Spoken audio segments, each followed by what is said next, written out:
Hrithik റോഷനും junior NTRഉം അഭിനയിച്ച വാർ 2 എന്ന ചിത്രം ഇന്നാണ് റിലീസായത്. ചിത്രം നിർമ്മിച്ചിരിക്കുന്നത് യശ്രാജ് ഫിലിംസാണ്. ചിത്രം സംവിധാനം ചെയ്തിരിക്കുന്നത് അയൻ മുഖർജിയാണ്.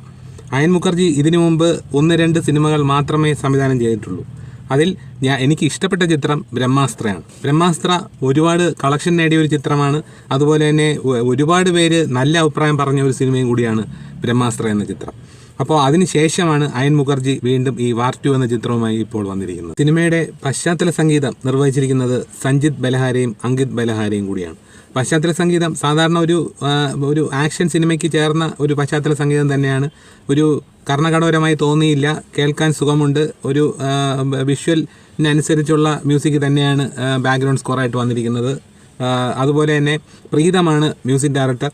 പാട്ടുകൾ ചെയ്തിരിക്കുന്നത് പ്രീതമാണ്. പ്രീതത്തിൻ്റെ പാട്ടുകളെല്ലാം കേൾക്കുമ്പോൾ നമുക്ക് ഒരു പ്രത്യേക ഒരു ഫീലാണ്. അതുകൊണ്ട് തന്നെ ഇതിനകത്ത് ഒരു ഡാൻസ്